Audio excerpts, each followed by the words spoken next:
Hey, welcome to Socialism for All. This file is being recorded for the October 2022 edition of Socialism for All, and it's an audiobook and discussion of In Memory of the Commune by Lenin from 1911. If you like this video, please click like and subscribe, and consider supporting on Patreon at patreon.com/socialismforall. There's a link to Patreon in the video description. So this piece was published in Robochia Gazeta, number 4 and 5, April 15, 1911, published here according to that text. The source is Lenin Collected Works, Progress Publishers, 1974, Moscow, Volume 17, translated by Dora Cox, HTML transcription and markup by R. Simbala, and it's in the public domain at the Lenin Internet Archive within the Marxists Internet Archive, marxists.org. Thanks as usual to MIA for hosting this and thousands of other free Marxist texts. So let's get into it. 40 years have passed since the proclamation of the Paris Commune. In accordance with tradition, the French workers paid homage to the memory of the men and women of the Revolution of March 18, 1871, by meetings and demonstrations. At the end of May, they will again place wreaths on the graves of the communards who were shot, the victims of the terrible May week, and over their graves they will once more vow to fight untiringly until their ideas have triumphed and the cause they bequeathed has been fully achieved. Why does the proletariat, not only in France but throughout the entire world, honor the men and women of the Paris Commune as their predecessors? And what is the heritage of the Commune? The Commune sprang up spontaneously. No one consciously prepared it in an organized way. The unsuccessful war with Germany, the privations suffered during the siege, the unemployment among the proletariat, and the ruin among the lower middle classes, the indignation of the masses against the upper classes, and against authorities who had displayed utter incompetence, the vague unrest among the working class, which was discontented with its lot and was striving for a different social system, the reactionary composition of the National Assembly, which roused apprehensions as to the fate of the Republic. All this and many other factors combined to drive the population of Paris to revolution on March 18, which unexpectedly placed power in the hands of the National Guard, in the hands of the working class and the petty bourgeoisie, which had sided with it. It was an event unprecedented in history. Up to that time, power had, as a rule, been in the hands of landowners and capitalists, i.e., in the hands of their trusted agents who made up the so-called government. After the revolution of March 18, when Monsieur Thiers' government had fled from Paris with its troops, its police, and its officials, the people became masters of the situation, and power passed into the hands of the proletariat. But in modern society, the proletariat, economically enslaved by capital, cannot dominate politically unless it breaks the chains which fetter it to capital. That is why the movement of the Commune was bound to take on a socialist tinge, i.e. to strive to overthrow the rule of the bourgeoisie, the rule of capital, and to destroy the very foundations of the contemporary social order. At first, this movement was extremely indefinite and confused. It was joined by patriots who hoped that the Commune would renew the war with the Germans and bring it to a successful conclusion. It enjoyed the support of the small shopkeepers who were threatened with ruin unless there was a postponement of payments on debts and rent. The government refused to grant this postponement, but they obtained it from the Commune. Finally, it enjoyed at first the sympathy of bourgeois Republicans, who feared that the reactionary National Assembly, the rustics, the savage landlords, would restore the monarchy. But it was, of course, the workers, especially the artisans of Paris, among whom active socialist propaganda had been carried on during the last years of the Second Empire, and many of whom even belonged to the International, who played the principal part in this movement. Only the workers remained loyal to the Commune to the end. The bourgeois Republicans and the petty bourgeoisie soon broke away from it. The former were frightened off by the revolutionary socialist, proletarian character of the movement. The latter broke away when they saw that it was doomed to inevitable defeat. Only the French proletarians supported their government fearlessly and untiringly. They alone fought and died for it, that is to say, for the cause of the emancipation of the working class, for a better future for all toilers. Deserted by its former allies and left without support, the Commune was doomed to defeat. The entire bourgeoisie of France, all the landlords, stockbrokers, factory owners, all the robbers, great and small, all the exploiters, joined forces against it. This bourgeois coalition, supported by Bismarck, who released 100,000 French prisoners of war to help crush revolutionary Paris, succeeded in rousing the ignorant peasants and the petty bourgeoisie of the provinces against the proletariat of Paris, and forming a ring of steel around half of Paris, The other half was besieged by the German army. In some of the larger cities in France, Marseille, Lyon, Saint-Étienne, Dijon, etc., the workers also attempted to seize power, to proclaim the Commune and come to the help of Paris, but these attempts were short-lived. Paris, which had first raised the banner of proletarian revolt, was left to its own resources and doomed to certain destruction. Two conditions, at least, are necessary for a victorious social revolution: highly developed productive forces and a proletariat adequately prepared for it. But in 1871, both these conditions were lacking. French capitalism was still poorly developed, and France was at that time mainly a petty bourgeois country: artisans, peasants, shopkeepers, etc. On the other hand, there was no workers' party. The working class had not gone through a long school of struggle and was unprepared, and for the most part did not even clearly visualize its tasks and the methods of fulfilling them.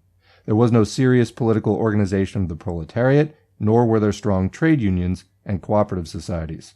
But the chief thing which the Commune lacked was time, an opportunity to take stock of the situation and to embark upon the fulfillment of its program. It had scarcely had time to start work when the government, entrenched in Versailles and supported by the entire bourgeoisie, began hostilities against Paris. The Commune had to concentrate primarily on self-defense. Right up to the very end, May 21st to 28, it had no time to think seriously of anything else. However, in spite of these unfavorable conditions, in spite of its brief existence, the Commune managed to promulgate a few measures which sufficiently characterize its real significance and aims.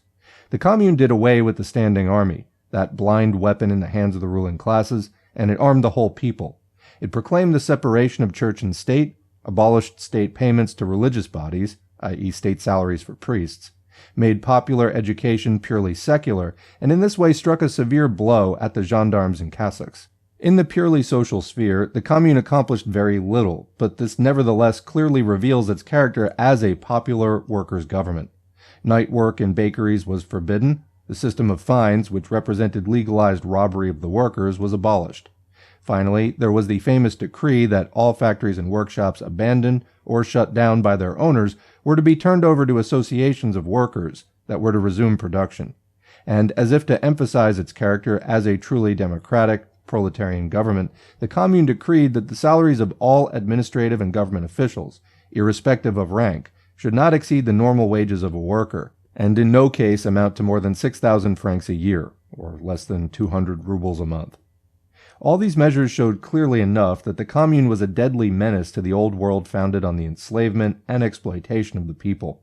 That was why bourgeois society could not feel at ease so long as the red flag of the proletariat waved over the Hôtel de Ville in Paris.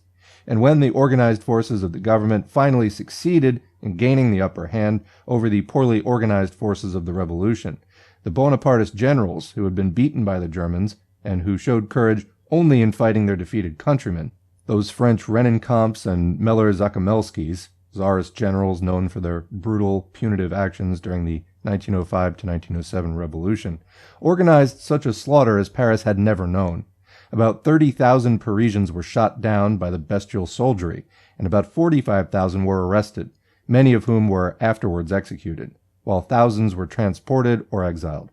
In all, Paris lost about 100,000 of its best people, including some of the finest workers in all trades. The bourgeoisie were satisfied. "Now we've finished with socialism for a long time," said their leader, the bloodthirsty dwarf Thiers, after he and his generals had drowned the proletariat of Paris in blood. But these bourgeois crows croaked in vain. Less than 6 years after the suppression of the Commune, when many of its champions were still pining in prison or in exile, a new working-class movement arose in France, a new socialist generation, enriched by the experience of their predecessors and no whit discouraged by their defeat, picked up the flag which had fallen from the hands of the fighters in the cause of the Commune and bore it boldly and confidently forward.